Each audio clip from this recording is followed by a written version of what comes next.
ਵਾਹਿਗੁਰੂ जी का खालसा वाहिगुरू जी की फतेह। मैं ਤੁਹਾਡੀ ਹੋਸਟ ਨੀਲਮ ਕੌਰ ਮੈਂ TV84 ਦੇ ਸਾਰੇ ਦਰਸ਼ਕਾਂ ਤੇ ਸਰੋਤਿਆਂ ਦਾ ਦਿਲੀ ਸਵਾਗਤ ਕਰਦੀ ਹਾਂ ਪ੍ਰੋਗਰਾਮ ਸੱਚੋ ਸੱਚ ਵਿੱਚ, ਜਿਹੜੇ ਇਸ ਪ੍ਰੋਗਰਾਮ ਨੂੰ ਦੇਸ਼ਾਂ ਵਿਦੇਸ਼ਾਂ ਵਿੱਚ ਬੈਠ ਕੇ ਦੇਖਦੇ ਸੁਣ ਰਹੇ।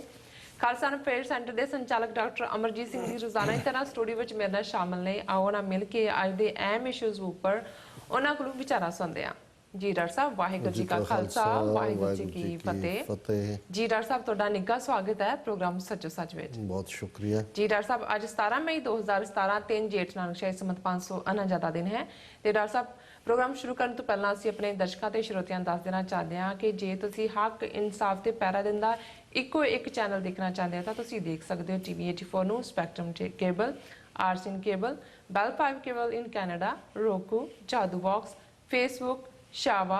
ग्लोबल CPN ਦੀ ਐਪ ਰਾਹੀਂ, TV84 ਦੀ ਐਪ ਰਾਹੀਂ ਆਨਲਾਈਨ ਸਟ੍ਰੀਮਿੰਗ ਤੁਸੀਂ TV84 ਨੂੰ ਦੇਖ ਸਕਦੇ ਹੋ। ਜੀ ਡਾਕਟਰ ਸਾਹਿਬ, ਗੱਲਬਾਤ ਕਰਾਂਗੇ ਅੱਜ ਦੇ ਪਹਿਲੇ ਇਸ਼ੂ ਬਾਰੇ। ਕੀ ਕਹਿਣਾ ਚਾਹੋਗੇ ਤੁਸੀਂ? ਦੇਖੋ, ਸਭ ਤੋਂ ਪਹਿਲਾਂ ਤਾਂ ਅਸੀਂ ਆਪਣੇ ਦਰਸ਼ਕਾਂ ਤੋਂ ਮਾਫੀ ਚਾਹੁੰਦੇ ਹਾਂ ਕਿ ਅੱਜ ਇਹ ਪ੍ਰੋਗਰਾਮ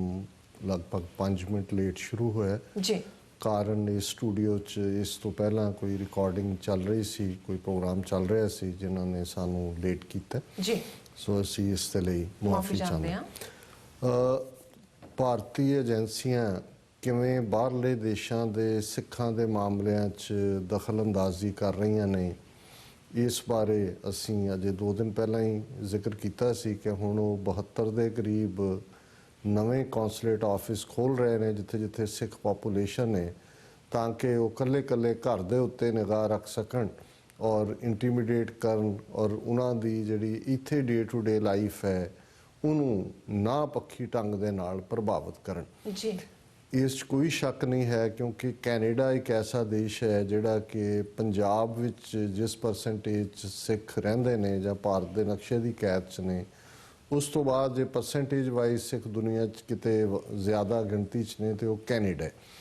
ਔਰ ਕੈਨੇਡਾ ਇਹ ਨਹੀਂ ਵੀ ਅੱਜ ਅਹਿਮ ਰਿਹਾ, ਜੇ ਤੁਸੀਂ ਅੰਗਰੇਜ਼ੀ ਸਾਮਰਾਜ ਦੇ ਨੁਕਤਾ ਨਿਗਾਹ ਤੋਂ ਵੀ ਦੇਖੋ, ਕਿਉਂਕਿ ਬੇਸ਼ੱਕ ਪਹਿਲਾ ਸਿੱਖ ਜਿਹੜਾ 1849 'ਚ ਸਿੱਖ ਰਾਜ ਅੰਗਰੇਜ਼ਾਂ ਦੇ ਪੇਟੇ 'ਚ ਪੈਣ ਤੋਂ ਬਾਅਦ ਜਿਹੜਾ ਬਾਹਰ ਨਿਕਲਿਆ, ਭਾਵੇਂ ਐਗਜ਼ਾਈਲ 'ਚ ਹੀ ਸੀ ਆਪਣੀ ਮਰਜ਼ੀ ਦੇ ਖਿਲਾਫ, ਮਹਾਰਾਜਾ ਦਲੀਪ ਸਿੰਘ ਇੰਗਲੈਂਡ 'ਚ, ਪਰ ਇੰਗਲੈਂਡ ਦਾ ਸਿਸਟਮ ਇਸ ਕਿਸਮ ਦਾ ਸੀ ਕਿ ਉੱਥੇ ਉਹਨਾਂ ਨੇ ਕਿਸੇ ਨੂੰ ਵਸਣ ਨਹੀਂ ਦਿੱਤਾ, ਰਹਿਣ ਨਹੀਂ ਦਿੱਤਾ, ਜਾਂ ਬਹੁਤ ਬਾਅਦ ਦੇ ਵਿੱਚ ਮਾਈਗ੍ਰੇਸ਼ਨ ਹੋਈ ਜੀ। ਲੇਕਿਨ ਬੇਸ਼ੱਕ ਕੈਨੇਡਾ ਵੀ ਜਿਹੜੀ ਹੈ ਉਹ ਬ੍ਰਿਟਿਸ਼ ਜਿਹੜੀ ਹੈ ਸੋਵਰਨਿਟੀ ਦੇ ਥੱਲੇ ਹੀ ਸੀ। ਅੱਜ ਵੀ ਕੈਨੇਡੀਅਨ ਕਰੰਸੀ ਦੇ ਉੱਤੇ ਰਾਣੀ ਦੀ ਫੋਟੋ ਹੁੰਦੀ ਹੈ ਔਰ ਉਹਨਾਂ ਦਾ ਡੋਮੀਨੀਅਨ ਸਟੇਟਸ ਹੈ, ਪਰ ਉਹ ਫਿਰ ਵੀ ਇਨਡਾਇਰੈਕਟ ਪ੍ਰਭਾਵਿਤ ਉਹਨਾਂ ਨੂੰ ਕਰਦਾ ਸੀ। ਸੋ ਜਦੋਂ 19th ਸੈਂਚੁਰੀ ਦਾ ਅਸੀਂ ਐਂਡ ਦੇਖਦੇ ਹਾਂ, ਪਹਿਲੇ ਸਿੱਖ ਜਿਹੜੇ ਕੋਰੋਨੇਸ਼ਨ ਰਾਣੀ ਦੀ ਇੰਗਲੈਂਡ ਦੇ ਵਿੱਚ ਉਸ ਸਮਾਗਮ ਤੋਂ ਵਾਪਸ ਮੁੜਦੇ ਆ, ਸਮੁੰਦਰੀ ਜਹਾਜ਼ ਰਾਹੀਂ ਮੌਂਟਰੀਅਲ ਆਏ, ਘੋੜਿਆਂ ਤੇ ਇੱਧਰ ਬ੍ਰਿਟਿਸ਼ ਕੋਲੰਬੀਆ ਆਇਆ, ਉਹਨਾਂ ਨੇ ਦੇਖਿਆ ਵੀ ਇਹ ਤਾਂ ਬਹੁਤ ਵਧੀਆ ਜ਼ਮੀਨ ਹੈ, ਸਾਡੇ ਵਰਗਾ ਹੀ ਹੈ ਜੀ। ਔਰ 19th ਸੈਂਚੁਰੀ ਐਂਡ ਦੇ ਵਿੱਚ ਪਹਿਲੀ ਮਾਈਗ੍ਰੇਸ਼ਨ ਕੈਨੇਡਾ ਦੇ ਵਿੱਚ ਜਿਹੜੇ ਨੇ ਸਿੱਖ ਪਹੁੰਚਦੇ ਨੇ ਔਰ ਬਿਗਨਿੰਗ ਤੱਕ ਅਸੀਂ ਦੇਖਦੇ ਹਾਂ ਕਿ 1913 ਤੱਕ ਪਹੁੰਚਦੇ ਹਾਂ, 20ਵੀਂ ਸਦੀ ਦੀ ਬਿਗਨਿੰਗ ਤੱਕ 8000 ਤੋਂ ਜ਼ਿਆਦਾ ਸਿੱਖ ਬ੍ਰਿਟਿਸ਼ ਕੋਲੰਬੀਆ ਔਰ ਇਸ ਸਟਾਕਟਨ ਬੈਲਟ ਦੇ ਵਿੱਚ ਵੀ ਨੇ। ਔਰ ਅੰਗਰੇਜ਼ ਇਸ ਬਾਰੇ ਫਿਕਰਮੰਦ ਹੁੰਦੇ ਨੇ, ਬ੍ਰਿਟਿਸ਼ ਐਮਪਾਇਰ, ਔਰ ਉਹ ਫਿਰ ਇਸ ਕਿਸਮ ਦਾ ਕਾਨੂੰਨ ਬਣਾਉਂਦੇ ਨੇ, ਕੈਨੇਡਾ ਤੋਂ ਹੀ ਪਾਸ ਕਰਵਾਉਂਦੇ ਨੇ ਕਿ ਜੀ ਇੱਥੇ ਉਹੀ ਆ ਸਕਦਾ ਜਿਹੜਾ ਸਿੱਧੇ ਤੌਰ ਦੇ ਉੱਤੇ ਸਿੱਧੇ ਜਹਾਜ਼ ਰਾਹੀਂ ਇੱਥੇ ਉਤਰੇ।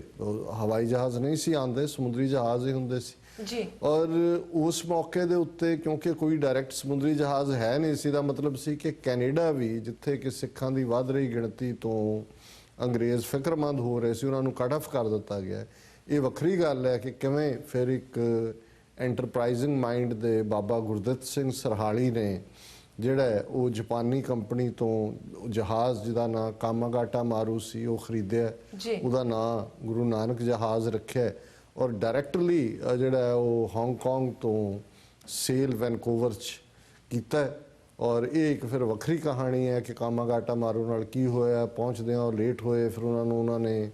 ਇੱਥੇ ਜਿਹੜਾ ਉਹ ਨਹੀਂ ਰੁਕਣ ਦਿੱਤਾ ਔਰ ਉਹ ਸਾਰਾ ਪਾਰਟ। ਔਰ ਇਹ ਉਹੀ ਪੀਰੀਅਡ ਸੀ ਕਿ 1913 ਦੇ ਵਿੱਚ ਗਦਰ ਪਾਰਟੀ ਜਿਹੜੀ ਹੈ ਇਹ ਵੀ ਕੈਨੇਡਾ ਦੇ ਔਰ ਬ੍ਰਿਟਿਸ਼ ਕੋਲੰਬੀਆ ਕੈਨੇਡਾ ਦਾ ਹਿੱਸਾ ਮੇਨ, ਕਿਉਂਕਿ ਉਦੋਂ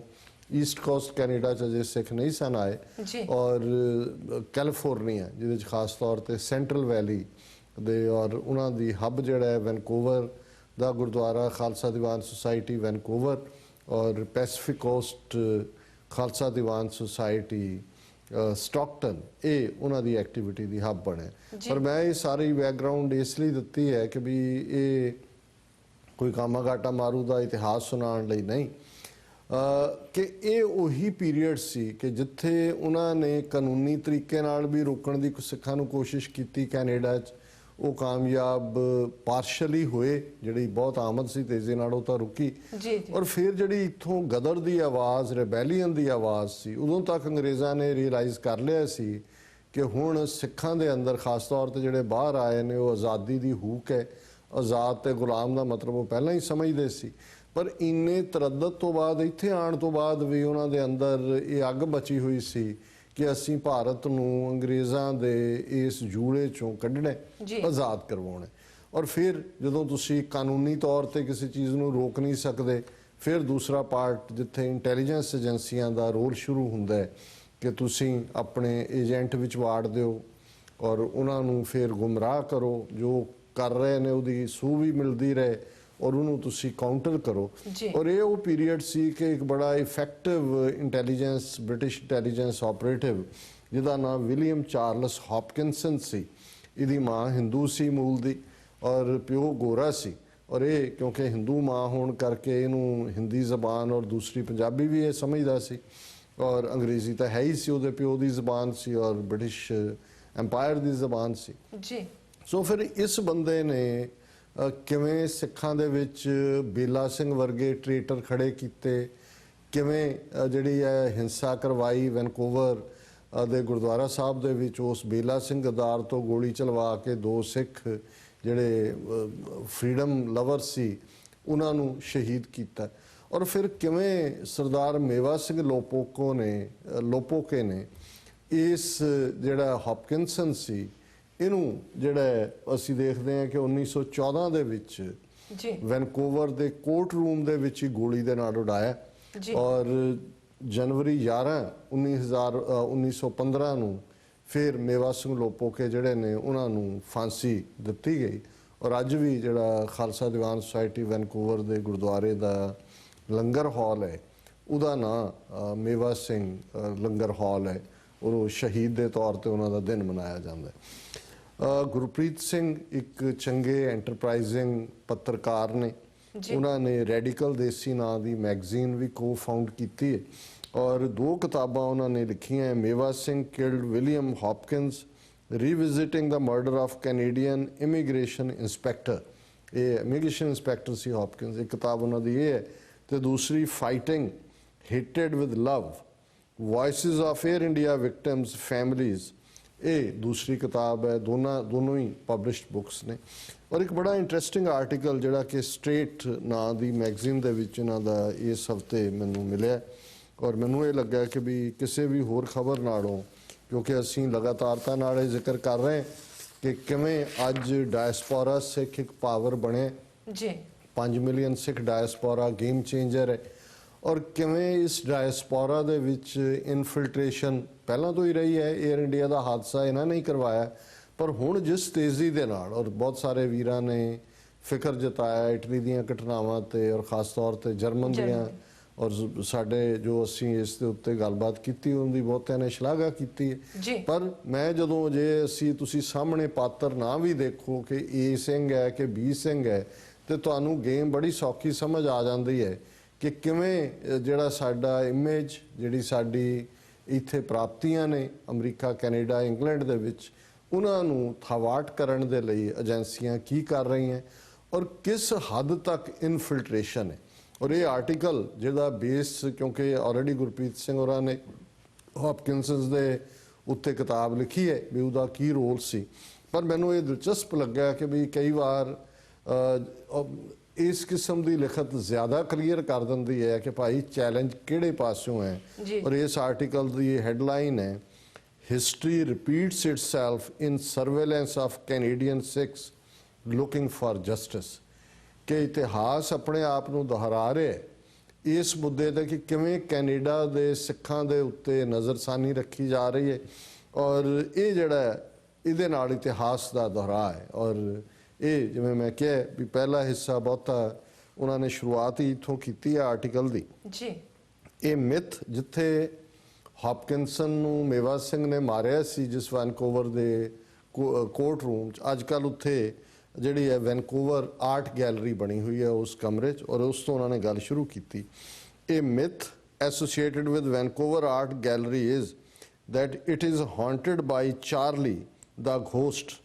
Some people working there talk about it while others who are fascinated by the fairy tales find it amusing. ਉਹਨਾਂ ਨੇ ਕਿਹਾ ਵੀ ਵੈਨਕੂਵਰ ਆਰਟ ਗੈਲਰੀ ਦਾ ਉਹ ਜਿੱਥੇ ਕਿ ਉਹਨੂੰ ਮਾਰਿਆ ਗਿਆ ਸੀ ਜੀ, ਲੋਕਾਂ ਦੇ ਵਿੱਚ ਇਹ ਚਰਚਾ ਜਿਹੜੇ ਉੱਥੇ ਕੰਮ ਕਰਦੇ ਨੇ ਕਿ ਇੱਥੇ ਉਹਦਾ ਚਾਰਲੀ ਹੌਪਕਿੰਸ ਦਾ ਭੂਤ ਘੁੰਮਦਾ ਰਹਿੰਦਾ ਵੀ ਕੁਛ ਨੂੰ ਇਹ ਗੱਲ ਦਿਲਚਸਪ ਲੱਗਦੀ ਹੈ, ਲੇਕਿਨ ਕੁਛ ਜਿਹੜੇ ਨੇ ਉਹ ਯਕੀਨ ਕਰਦੇ ਨੇ ਕਿ ਵੀ ਇਹ ਜਿਹੜੇ ਉੱਥੇ ਕੰਮ ਕਰਨ ਵਾਲੇ ਨੇ ਉਹ ਐਵੇਂ ਹੁੰਦਾ ਜੇ ਅਸੀਂ ਦੇਖਿਆ ਉਹਦਾ ਭੂਤ ਇਹ ਕਹਿੰਦਾ ਜਾਂ ਉਹ ਕਹਿੰਦਾ ਜੀ। ਚਾਰਲੀ ਦਾ ghost refers to controversial immigration inspector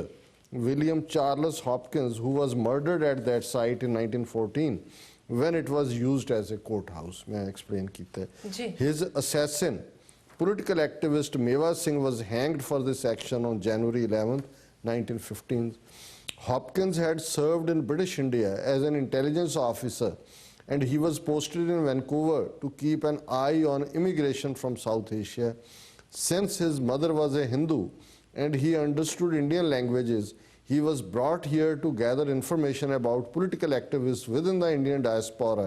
who were conspiring to overthrow the British regime back home. ਕਿ ਉਹ ਹਿੰਦੀ ਸਮਝਦਾ ਸੀ, ਮਾਂ ਉਹਦੀ ਹਿੰਦੀ ਸੀ, ਉਹਨੂੰ ਇੱਥੇ ਲਿਆਂਦਾ ਸੀ ਕਿ ਉਹ ਜਸੂਸੀ ਕਰੇ ਕਿ ਜਿਹੜੇ ਸਿੱਖ ਇੱਥੇ ਅੰਗਰੇਜ਼ੀ ਸਾਮਰਾਜ ਦੇ ਖਿਲਾਫ ਬਗਾਵਤ ਦੀ ਗੱਲ ਕਰਦੇ ਨੇ ਉਹਨਾਂ ਦੇ ਉੱਤੇ ਅੱਖ ਰੱਖਣਾ। After all, some radical activists in North America had established Ghadar Party in 1913. The party advocated for an armed rebellion against the British occupation and wanted to establish an egalitarian republic in an independent India. ਕਿ ਵੀ ਇੱਥੇ ਸਿੱਖਾਂ ਨੇ 1913 ਚ ਗਦਰ party ਬਣਾਈ ਸੀ ਔਰ ਉਹ ਹਥਿਆਰਬੰਦ ਸੰਘਰਸ਼ ਦੇ ਨਾਲ ਭਾਰਤ ਦੀ ਆਜ਼ਾਦੀ ਦੀ ਲੜਾਈ ਜਿਹੜੀ ਹੈ ਉਹ ਲੜ ਰਹੇ ਸੀ। Hopkins successfully infiltrated his agents in local Sikh community. Among them was Bela Singh, who was on his payroll. Bela Singh not only intimidated activists, he also charged money to those who immigrated to Canada with his help. मैं दस्या कि बेला सिंह ਉਹਦੀ payroll ਤੇ ਸੀ, ਉਹ ਅੰਦਰਲੀਆਂ ਖਬਰਾਂ ਵੀ ਦਿੰਦਾ ਸੀ ਔਰ ਜਿਹੜੇ ਵੈਸੇ ਇਮੀਗ੍ਰੇਟ ਆਏ ਸੀ ਸਿੱਖ ਉਹਨਾਂ ਤੋਂ ਵੀ ਪੈਸੇ ਲੈਂਦਾ ਸੀ। Hopkinson was instrumental in administering anti-immigrant law adopted by government to keep Canada a white man's country. These laws also served the purpose of British Empire, which didn't want too many of its Indian subjects migrating to the US and Canada and becoming politically enlightened. Britain didn't want Indians to see Europeans as equals, rather it preferred people from South Asia to look upon whites as superior race. ਕਿ ਅੰਗਰੇਜ਼ ਨਹੀਂ ਸੀ ਚਾਹੁੰਦੇ ਕਿ ਇੱਥੇ ਆਣ ਔਰ ਉਹ ਦੇਖਣ ਕਿ ਬਰਾਬਰੀ ਕੀ ਹੁੰਦੀ ਹੈ, ਉਹ ਇਵੇਂ ਹੀ ਦੇਖਣ ਕਿ ਗੋਰਾ ਬੰਦਾ, ਜਿਵੇਂ ਅਸੀਂ ਕੱਲ ਡਿਸਕਸ ਕੀਤਾ ਸੀ ਕਿ ਜੋ ਇੰਡੀਅਨ ਨਾਈਜੀਰੀਅਨਸ ਔਰ ਅਫਰੀਕਨਸ ਨਾਲ ਕਰਦੇ ਨੇ ਕਿ ਵੀ ਹਰ ਗੋਰਾ ਸਾਹਿਬ ਹੈ ਕਿ ਵੀ ਇੱਥੇ ਆ ਕੇ ਤਾਂ ਜੇ ਬਰਾਬਰੀ ਤੇ ਹੀ ਗੱਲ ਜਿਹੜੀ ਹੈ ਉਹਨਾਂ ਨੂੰ ਆਏਗੀ। Hopkinson went a step further. He provided tips to authorities about Ghadar activists returning to India and planning to start a revolt with the help of Indian soldiers working for British Army. These tips contributed to British Indian government making arrests and suppressing a mutiny. We Hopkinson ਨੇ ਅੱਗੋਂ ਜਿਹੜੀਆਂ tips ਵੀ ਦਿੱਤੀਆਂ ਵੀ ਇੱਥੇ ਕੀ ਹੋ ਰਿਹਾ ਔਰ ਉਹ ਫੜੇ ਗਏ ਔਰ ਇਹ ਸਾਰੀ ਜਿਹੜੀ ਹੈ these incidents led to a bloody fight in Vancouver between camps led by Bela Singh and those associated with the Ghadar movement. The feud culminated in a shooting inside the Vancouver Sikh temple by Bela Singh,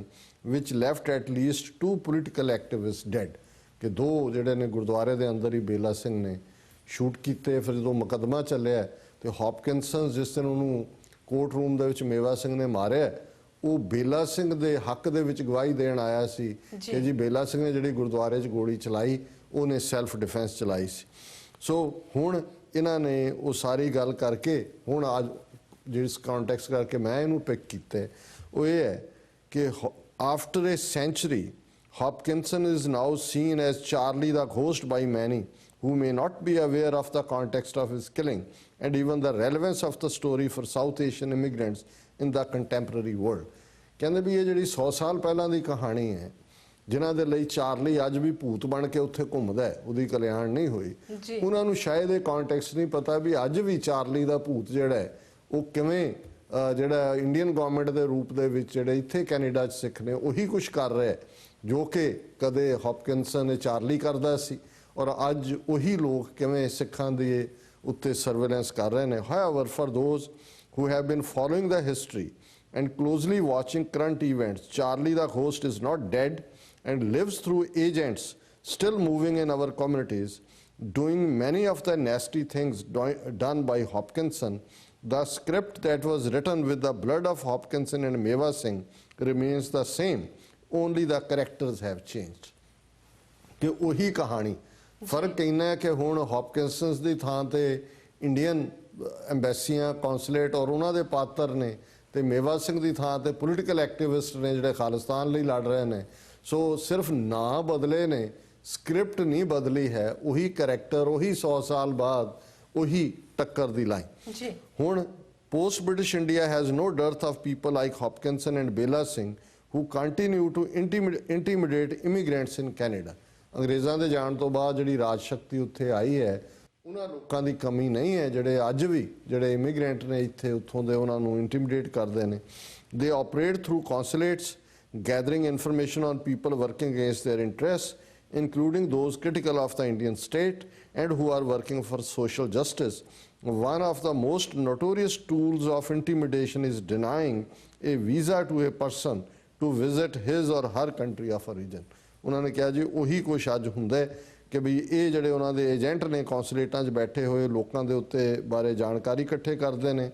ਜਿਹੜੇ ਭਾਰਤੀ state ਦੀ ਆਲੋਚਨਾ ਕਰਦੇ ਨੇ ਉਹਨਾਂ ਨੂੰ ਜਿਹੜਾ ਹੈ ਉਹ ਜਾਂ ਸੋਸ਼ਲ ਜਸਟਿਸ ਲਈ ਕੰਮ ਕਰਦੇ ਨੇ, ਔਰ ਇੱਕ ਜਿਹੜਾ ਹਥਿਆਰ ਇਹਨਾਂ ਦੇ ਕੋਲ ਕਿਸੇ ਨੂੰ ਉੱਠਣ ਨਾ ਦੇਣ ਦਾ ਉਹ ਹੈ ਕਿ ਵੀਜ਼ਾ ਨਾ ਦੇਣਾ।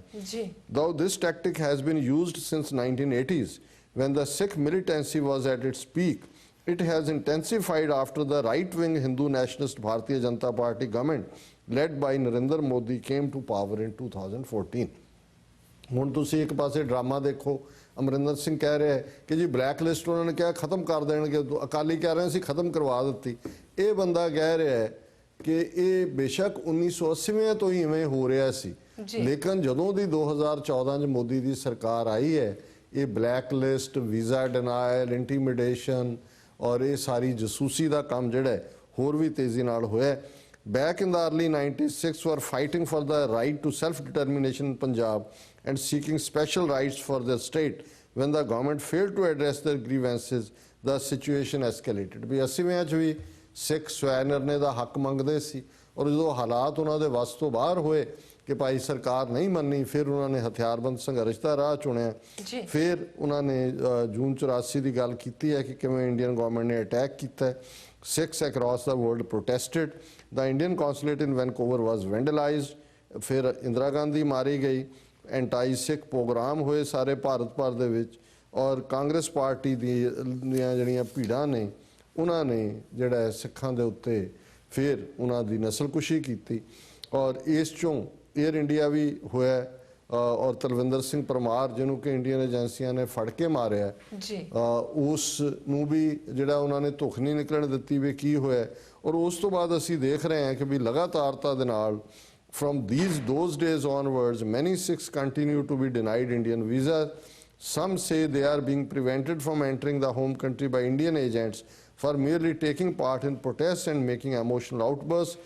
Non-Sikh activists who have spoken out against human rights abuses in India have also been denied visa. ਅੱਗੇ ਉਹਨਾਂ ਨੇ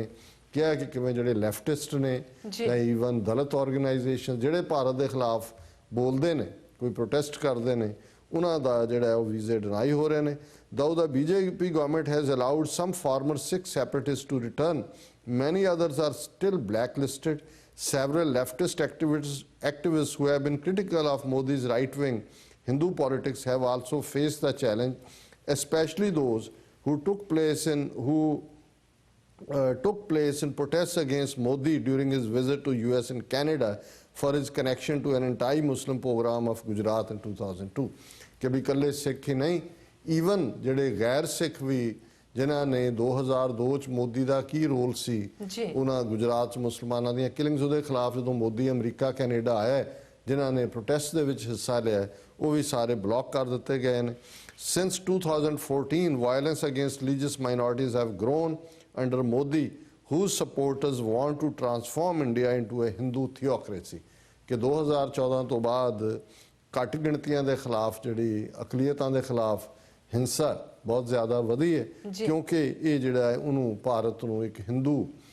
ਰਾਸ਼ਟਰ ਬਣਾਉਣਾ ਚਾਹੁੰਦੇ ਨੇ ਔਰ ਈਵਨ ਫਿਰ ਉਹਨਾਂ ਨੇ ਗੱਲ ਕੀਤੀ ਔਰ ਮੈਂ ਕਲੋਜ਼ਿੰਗ ਵਾਲੀ ਜਾ ਰਿਹਾ ਕਿ ਕਿਵੇਂ ਈਵਨ ਕੈਨੇਡਾ ਦੇ ਜਿਹੜੇ ਮੇਨ ਸਟ੍ਰੀਮ ਪੋਲੀਟੀਸ਼ੀਅਨ ਨੇ ਜਿਵੇਂ ਹਰਜੀਤ ਸਿੰਘ ਸੱਜਣ ਉਸ ਦੇ ਖਿਲਾਫ ਕਿਵੇਂ ਕੈਂਪੇਨ ਕੀਤਾ ਔਰ ਅੱਜ ਤੱਕ ਵੀ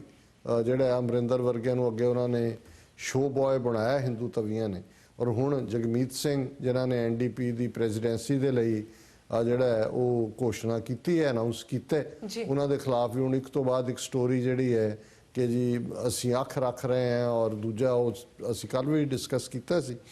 Another weapon widely used by Indian agents to muzzle any voice of dissent is exerting pressure on the South Asian media. ਉਹਨਾਂ ਕਿਹਾ ਦੂਜਾ ਜਿਹੜਾ ਤਰੀਕਾ ਹੈ ਜਿਹਦੇ ਰਾਹੀਂ ਉਹ ਆਵਾਜ਼ ਇੱਥੇ ਕੁੱਟਣਾ ਚਾਹੁੰਦੇ ਨੇ ਉਹ ਮੀਡੀਆ ਦੇ ਉੱਤੇ ਸਾਊਥ ਏਸ਼ੀਅਨ ਮੀਡੀਆ ਦੇ ਉੱਤੇ ਦਬਾਅ ਬਣਾ ਕੇ ਰੱਖਣਾ The media people themselves may be denied visas and in some cases businesses close to the Indian agents may be discouraged from advertising with critical media outlets. ਸਾਡੇ ਤੋਂ ਬਿਹਤਰ ਇਸ ਗੱਲ ਨੂੰ ਕੌਣ ਜਾਣਦਾ ਉਹਨਾਂ ਨੇ ਕਿਹਾ ਵੀ ਇਹੀ ਨਹੀਂ ਕਿ ਵੀ ਮੀਡੀਆ ਵਾਲਿਆਂ ਨੂੰ ਵੀਜ਼ੇ ਨਹੀਂ ਦਿੰਦੇ ਜਿਹੜੀਆਂ ਬਿਜ਼ਨੈਸਿਸ ਕੋਈ ਐਡ ਦੇ ਸਕਦੀਆਂ ਐਂਟਾਈ ਇੰਡੀਆ ਮੀਡੀਆ ਉਹਨਾਂ ਨੂੰ ਕਹਿ ਕੇ ਉਹਨਾਂ ਦੇ ਉੱਤੇ ਵੀ ਉਹ ਪ੍ਰੈਸ਼ਰ ਰੱਖਦੇ ਨੇ ਕਿ ਵੀ ਤੁਸੀਂ ਐਡ ਨਹੀਂ ਦੇਣੀ ਔਰ ਇਹ ਬਿਲਕੁਲ ਫੈਕਟ ਹੈ ਅਸੀਂ ਜਦੋਂ ਆਪਣੇ ਜਿਹੜੇ ਸਪੋਰਟਰ ਐਡਮਾਇਰਰ ਵੀਰ ਭੈਣਾਂ ਨੂੰ ਕਹਿੰਦੇ ਆ ਕਿ ਭਾਈ ਜੇ ਤੁਹਾਨੂੰ ਲੱਗਦਾ ਹੈ ਕਿ ਵੀ ਸਾਨੂੰ ਕੰਟੀਨਿਊ ਰਹਿਣਾ ਚਾਹੀਦਾ ਅਸੀਂ ਕੋਈ ਲਾਹੇਵੰਦਾ ਕੰਮ ਕਰ ਰਹੇ ਫਿਰ ਅਸੀਂ ਤੁਹਾਡੀ ਸਪੋਰਟ ਤੇ ਕਾਊਂਟ ਕਰਦੇ ਹਾਂ ਅਸੀਂ ਸਾਨੂੰ ਪਤਾ ਹੈ ਕਿ ਵੀ ਸਾਡੇ ਨਾਲ ਕਿਨੇ ਐਸੋਸੀਏਟ ਹੋਣਾ ਜਦੋਂ ਕਿ ਅੱਜ ਟੀਵੀ 84 ਇੱਕ ਦੁਨੀਆ ਦੇ ਵਿੱਚ ਜਿਹੜੀ ਬਾਵਕਾਰ ਆਵਾਜ਼ ਬਣੀ ਹੈ ਖਾਲਿਸਤਾਨ ਦੀ ਆਜ਼ਾਦੀ ਦੀ ਔਰ ਭਾਰਤੀ ਸਟੇਟ ਦੇ ਜਿਹੜੇ ਜ਼ੁਲਮ ਨੇ ਅਕਲੀਅਤਾਂ ਦੇ ਖਿਲਾਫ ਉਹ ਕਸ਼ਮੀਰੀ ਹੋਣ ਵੈਸੇ ਭਾਰਤ ਵਿੱਚ ਮੁਸਲਮਾਨ ਹੋਣ ਈਸਾਈ ਹੋਣ ਦਲਿਤ ਹੋਣ ਜਿਹੜਾ ਅੱਜ ਟੀਵੀ 84 ਉਹਨਾਂ ਸਭ ਦੀ ਆਵਾਜ਼ ਹੈ ਕਿਉਂਕਿ ਅਸੀਂ ਇਸ ਗੱਲ 'ਚ ਯਕੀਨ ਰੱਖਦੇ ਹਾਂ ਜਿਹੜਾ ਗੁਰੂ ਦਾ ਸਾਡੇ ਲਈ ਮਿਸ਼ਨ ਹੈ ਰੱਖਿਆ ਹੋਇਆ ਕਿ ਇਹ ਅਸੀਂ ਗਰੀਬ ਕੀ ਰੱਖਿਆ ਜਰਵਾਣੇ ਕੀ ਪੱਖਿਆ ਪ੍ਰੋਟੈਕਸ਼ਨ ਗਰੀਬ ਦੀ ਔਰ ਟਾਇਰੈਂਟ ਨੂੰ ਸਜ਼ਾ ਯਾਫਤਾ ਕਰਨਾ So apart from this, constant surveillance is maintained through spies in the congregations of time. ਇਹ ਹੁਣ ਜਿਹੜਾ ਪੱਤਰਕਾਰ ਲਿਖ ਰਿਹਾ ਹੈ ਕੋਈ ਖਾਲਿਸਤਾਨੀ ਨਹੀਂ ਇੱਕ ਇੰਡੀਪੈਂਡੈਂਟ ਔਰ ਜੇ ਉਹ ਇਹ ਮਹਿਸੂਸ ਕਰ ਰਿਹਾ ਕਿ ਭਾਈ ਇੱਥੇ ਕੀ ਹੋ ਰਿਹਾ ਇਹ ਕਿਵੇਂ ਹੌਪਕਿੰਸਨਸ ਦਾ ਭੂਤ ਜਿਹੜਾ ਅੱਜ ਸਾਰੀ ਸਿੱਖ ਕਮਿਊਨਿਟੀ ਨੂੰ ਔਰ ਉਹਨਾਂ ਦੂਸਰੀਆਂ ਅਕਲੀਅਤਾਂ ਨੂੰ ਹੌਂਟ ਕਰ ਰਿਹਾ ਔਰ ਉਹ ਇਹ ਕਹਿ ਰਹੇ ਨੇ ਕਿ ਵੀ ਇਸ ਤੋਂ ਬਿਨਾਂ ਜਿੰਨੇ ਹੀ ਸਾਡੇ ਗੁਰਦੁਆਰੇ ਨੇ ਉਹਨਾਂ 'ਚ ਉਹਨਾਂ ਦੇ ਸਪਾਈ ਉਹਨਾਂ ਦੇ ਏਜੰਟ ਜਿਹੜੇ ਨੇ ਉਹ ਵੜੇ ਹੋਏ ਨੇ so much so that politicians who speak out against human rights violation in India can also face the music ਕਿ ਉਹਨਾਂ ਨੂੰ ਵੀ ਉਹਦੇ ਕਨਸੀਕੁਐਂਸ ਸਾਹਮਣੇ ਪੈਂਦੇ ਨੇ ਜਿਹੜੇ ਹਿਊਮਨ ਰਾਈਟਸ ਦੇ ਅਗੇਂਸਟ ਜੋ ਭਾਰਤ ਕਰਦਾ ਬੋਲਦੇ ਨੇ The most glaring example is Jagmeet Singh who is expected to seek the leadership for Federal New Democratic Party. He has been denied entry to India for raising the issue of anti-Sikh pogrom in 1984 and opposing the other forms of state violence against this minority community ਕਿ ਵੀ ਜਗਮੀਤ ਸਿੰਘ ਵਰਗੇ ਬੰਦੇ ਨੂੰ ਵੀ ਉਹਨਾਂ ਨੇ ਭਾਰਤ ਜਾਣ ਤੋਂ visa ਨਹੀਂ ਦਿੱਤਾ Recently, Indian government expressed its displeasure over the passing of a motion in the Ontario legislature describing the events of 1984 as a Sikh genocide. Jagmeet Singh is an Ontario MPP and was among those who supported the motion ਕਿ ਵੀ ਹੁਣ ਜਿਹੜਾ ontario parliament ਨੇ ਪਾਸ ਕੀਤਾ even ਉਹਦੇ against ਵੀ Indian government ਨੇ line ਲਈ ਔਰ ਜਗਮੀਤ ਸਿੰਘ ਨੇ ਉਹਦੀ ਹਮਾਇਤ ਕੀਤੀ ਹੈ ਰੈਜ਼ੋਲੂਸ਼ਨ ਦੀ Indian officials also raised objections to glorification of Sikh militants and sloganeering for a Sikh state in Sikh religious parades in Toronto and Surrey. They particularly objected to the presence of Prime Minister Justin Trudeau at one of these events. ਉਹਨੇ ਕਿਹਾ ਜੀ ਸਰੀ ਔਰ Toronto ਦੀ ਪੈਰੇਡਸ ਦੇ ਵਿੱਚ ਜੁਝਾਰੂ ਸਿੰਘਾਂ ਦੀਆਂ ਫੋਟੋਆਂ ਖਾਲਿਸਤਾਨ ਦੇ ਨਾਅਰੇ ਔਰ ਪ੍ਰਾਈਮ ਮਿਨਿਸਟਰ ਜਸਟਿਨ ਟਰੂਡੋ ਦੀ ਜਿਹੜੀ ਟੋਰਾਂਟੋ ਪੈਰੇਡ ਸ਼ਮੂਲੀਅਤ ਉਹਨੂੰ ਵੀ ਇੰਡੀਅਨ ਗਵਰਨਮੈਂਟ ਨੇ ਅਪੋਜ਼ ਕੀਤਾ ਹੈ। ਜੀ if this was not enough, the first Sikh Defence Minister of Canada, Amarjit Singh Sajjan, has come under repeated attacks from the pro-India lobby in Canada. His only fault is that his father used to be with World Sikh Organization that once supported the demand for a sovereign Sikh state. ਉਹਨਾਂ ਨੇ ਕਿਹਾ ਹੋਰ ਤਾਂ ਛੱਡੋ, ਹਰਜੀਤ ਸਿੰਘ ਸੱਜਣ ਵੀ ਜਿਹੜਾ pro India media Canada ਦਾ ਹੈ, ਉਸ ਦੇ ਹਮਲਿਆਂ ਥੱਲੇ ਹੈ। ਉਹਦਾ ਕਸੂਰ ਇੰਨਾ ਹੀ ਹੈ ਕਿ ਉਹਨਾਂ ਦਾ ਪਿਤਾ ਜਿਹੜਾ ਹੈ ਉਹ WSO ਦਾ ਮੈਂਬਰ ਹੈ, ਜਿਹੜੀ WSO ਆਜ਼ਾਦ ਸਿੱਖ ਰਾਜ ਦੀ ਹਮਾਇਤ ਕਰਦੀ ਹੈ। This lobby not only tried to stop his nomination to run as Liberal candidate in Vancouver South, there was an attempt to malign him by a section of Indian media which created a hoax about a Sikh militant camp in Mission. ਹੁਣ mission ਇੱਕ city ਹੈ, ਉੱਥੋਂ ਦੇ ਉਹਨਾਂ ਨੇ ਕਿਹਾ ਜੀ ਜਦੋਂ ਈਵਨ ਹਰਜੀਤ ਸਿੰਘ ਸੱਜਣ ਨੂੰ ਨੋਮੀਨੇਟ ਕੀਤਾ ਗਿਆ, ਉਹਨੇ ਨੋਮੀਨੇਸ਼ਨ ਲੜਨੀ ਸੀ, ਤੇ ਇਸ ਮੀਡੀਆ ਨੇ ਇੰਨਾ ਕੁ ਬਦਨਾਮੀ ਉਹਦੀ ਕਰਨ ਦੀ ਕੋਸ਼ਿਸ਼ ਕੀਤੀ। ਉਹਨਾਂ ਨੇ ਕਿਹਾ ਜੀ ਉਹਦਾ ਸ਼ਹਿਰ ਜਿੱਥੇ ਹੋਇਆ ਮਿਸ਼ਨ ਦੇ ਵਿੱਚ ਇੱਕ ਜਿਹੜਾ ਹੈ ਅੱਤਵਾਦੀਆਂ ਦਾ ਕੈਂਪ ਚੱਲ ਰਿਹਾ, ਔਰ ਇਹ ਬਿਲਕੁਲ ਇੱਕ ਹੌਕਸ। ਨਾਟ very long ago Congress party chief minister of Punjab captain Amarinder Singh openly accused 5 Canadian politicians, including Sajjan, of being sympathizers of Sikh separatists. The Chief Minister refused to meet Sajjan when the latter went to India. So, ਅਸੀਂ ਅੱਗੇ discuss ਕੀਤਾ ਕਿ ਕਿਵੇਂ ਅਮਰਿੰਦਰ ਸਿੰਘ ਟੁਚਾ ਹਿੰਦੂ ਤਵੀਆਂ ਦਾ ਉਹਨੇ ਕਿਵੇਂ ਸੱਜਣ ਨਾਲ ਸਲੂਕ ਕੀਤਾ। All these stories suggest, ਉਹਨੂੰ conclude ਕਰ ਰਹੇ, all these stories suggest that Charlie the ghost is not dead and continues to meddle into the affairs of the Sikh community much as he used to 100 years ago. ਕਿ ਵੀ ਇਹ ਦੱਸਦਾ ਵੀ ਅਜੇ ਵੀ Charlie ਦਾ ਭੂਤ ਸਿਰਫ ਉੱਥੇ court room 'ਚ ਨਹੀਂ ਘੁੰਮਦਾ ਜਿੱਥੇ ਉਹਨੂੰ ਸਜ਼ਾ ਦਿੱਤੀ, ਸਾਰੇ ਕੈਨੇਡਾ 'ਚ ਘੁੰਮ ਰਿਹਾ ਉਵੇਂ ਹੀ 100 ਸਾਲ ਬਾਅਦ। ਜਿਵੇਂ ਉਹ ਮੈਡਲ ਕਰਦਾ ਸੀ ਹਿੰਦੂ ਮਾਂ ਦਾ ਪੁੱਤਰ ਜਿਹੜਾ ਉਹ ਸਿੱਖਾਂ ਦੇ ਮਾਮਲਿਆਂ 'ਚ, ਇਵੇਂ ਹੀ ਅੱਜ ਇੰਡੀਅਨ ਏਜੰਸੀਆਂ ਜਿਹੜੀਆਂ ਨੇ ਉਸ ਕੰਮ ਦੇ ਉੱਤੇ ਲੱਗੀਆਂ ਹੋਈਆਂ ਨੇ। But the good thing is that the spirit of Mewa Singh has not died either. ਉਹਨੇ ਕਿਹਾ ਜੇ ਇਹਦਾ ਚਾਰਲੀ ਹੌਪਕਿਨ ਦਾ ਭੂਤ ਘੁੰਮਦਾ ਹੈ ਤੇ ਫਿਰ ਅਜੇ ਮੇਵਾ ਸਿੰਘ ਦੀ ਜਿਹੜੀ ਸਪਿਰਿਟ ਹੈ ਉਹ ਵੀ ਮਰੀ ਨਹੀਂ ਹੈ, ਉਹ ਵੀ ਜਿਉਂਦੀ ਹੈ। And rocks through those grass root level activist who organize protests outside the Vancouver Art Gallery against racism, imperialist wars, occupations and atrocities in India and elsewhere. ਕਿ ਜੇ ਉੱਥੇ ਆਰਟ ਗੈਲਰੀ ਦੇ ਵਿੱਚ ਉਹਦਾ ਭੂਤ ਘੁੰਮਦਾ ਹੈ ਤੇ ਉਸੇ ਆਰਟ ਗੈਲਰੀ ਦੇ ਬਾਹਰ ਜਿਹੜੇ ਪਿਆਰ ਕਰਨ ਵਾਲੇ ਨੇ ਬਰਾਬਰੀ ਨੂੰ, ਜਿਹੜੇ ਨਸਲਵਾਦ ਦੇ ਖਿਲਾਫ ਨੇ, ਜਿਹੜੇ ਸਾਮਰਾਜਵਾਦ ਦੀ ਜੰਗਾਂ ਦੇ ਖਿਲਾਫ ਨੇ, ਜੋ ਭਾਰਤ ਦੇ ਵਿੱਚ ਜ਼ੁਲਮ ਹੋ ਰਹੇ ਨੇ ਉਸ ਦੇ ਖਿਲਾਫ ਜਿਹੜੇ ਆਵਾਜ਼ ਬੁਲੰਦ ਕਰਦੇ ਨੇ, ਉਹ ਵੀ ਉਹਦੇ ਉੱਥੇ ਜਿੱਥੇ ਉਹਦਾ ਭੂਤ ਘੁੰਮਦਾ ਉਹਦੇ ਬਾਹਰ ਉਹ ਪ੍ਰੋਟੈਸਟ ਕਰ ਰਹੇ ਹੁੰਦੇ ਨੇ। So it's a very good article. ਔਰ ਮੈਂ ਸਮਝਦਾ ਵੀ ਕਈ ਵਾਰ ਜਿਹੜਾ ਇਹ ਡਰਾਮੈਟਿਕ ਅੰਦਾਜ਼ ਹੈ, ਵੈਰੀ ਵੈਲ ਹਿਸਟਰੀ ਗਰਾਊਂਡਡ, 100 ਸਾਲ ਦੀ ਕਹਾਣੀ ਨੂੰ ਇੱਕ ਪਾਸੇ ਭੂਤ ਹੈ ਤੇ ਇੱਕ ਪਾਸੇ ਨੂੰ ਭੂਤ ਕੱਢਣ ਵਾਲੇ ਵੀ ਜੁੱਤੀਆਂ ਲੈ ਕੇ ਬਾਹਰ ਬੈਠੇ ਹੈ ਵੀ ਆਹ ਤੁਹਾਡਾ ਭੂਤ ਕੱਢੀਏ। ਪਰ ਇਹ ਸਾਡੇ ਲਈ ਇਹ ਵਾਰਨਿੰਗ ਹੈ, ਔਰ ਮੈਂ ਸਮਝਦਾ ਕਿ ਸਾਨੂੰ ਇਹ ਗੱਲ ਸਮਝਣ ਦੀ ਲੋੜ ਹੈ ਕਿ ਅਸੀਂ ਆਪਣੀ એનર્ਜੀ, ਆਪਣੀ ਤਾਕਤ ਆਪਣੇ ਗੁਰਦੁਆਰਿਆਂ ਦੇ ਵਿੱਚ, ਆਪਣੀਆਂ ਜਥੇਬੰਦੀਆਂ ਦੀ ਇਹ ਮਤ ਇਸ ਟਰੈਪ ਦੇ ਵਿੱਚ ਫਸੀਏ। ਇਹ ਇਟਲੀ ਹੋਏ, ਫਰਾਂਸ ਹੋਏ, ਕੱਲ੍ਹ ਨੂੰ ਅਮਰੀਕਾ ਕੈਨੇਡਾ 'ਚ ਹੋਏ, ਇਹ ਏਜੰਸੀਆਂ ਦਾ ਕੰਮ ਹੈ, ਵਿੱਚ ਬੜੇ ਹੋਏ ਨੇ। ਔਰ ਅਸੀਂ ਆਪਣੀ ਤਾਕਤ ਨੂੰ ਬਚਾ ਕੇ ਜਿਹੜਾ ਆਪਣੇ ਕੌਜ਼ ਖਾਲਿਸਤਾਨ ਦੀ ਲਿਬਰੇਸ਼ਨ ਵੱਲ ਆਈਏ। ਬਾਕੀ ਇਸ਼ੂ ਜਿਹੜੇ ਨੇ ਉਹ ਵਕਤ ਨਾਲ ਡਿਸਕਸ ਹੋ ਜਾਣਗੇ, ਡਿਸਾਈਡ ਹੋ ਜਾਣਗੇ। ਸੋ ਇਹ ਮੈਂ ਐਡਮਾਇਰ ਕਰਦਾ ਗੁਰਪ੍ਰੀਤ ਸਿੰਘ ਹੋਰਾਂ ਨੂੰ ਕਿ ਉਹਨਾਂ ਨੇ ਬਹੁਤ ਖੂਬਸੂਰਤ ਅੰਦਾਜ਼ 100 ਸਾਲ ਦੀ ਹਿਸਟਰੀ, ਜ਼ੁਲਮ ਕਰਨ ਵਾਲਿਆਂ ਦੇ ਵੀ, ਸਪਾਈਂਗ ਕਰਨ ਵਾਲਿਆਂ ਦੇ ਵੀ ਔਰ ਚੈਲੰਜ ਕਰਨ ਵਾਲਿਆਂ ਦੇ ਵੀ ਉਹ ਕਲਮਬੰਦ ਕੀਤੀ ਹੈ। ਜੀ ਡਾਕਟਰ ਸਾਹਿਬ ਤੁਹਾਡਾ ਬਹੁਤ ਬਹੁਤ ਸ਼ੁਕਰੀਆ। ਇੱਥੇ ਲੈਣੇ ਬ੍ਰੇਕ। ਵਿਊਅਰਸ, ਵਿਚਾਰਾਂ ਦਾ ਸਿਲਸਿਲਾ ਇਸ ਤਰ੍ਹਾਂ ਚੱਲਦਾ ਰਹੇਗਾ। ਮਿਲਦੇ ਹਾਂ ਛੋਟੇ ਵਕਫੇ ਤੋਂ ਬਾਅਦ।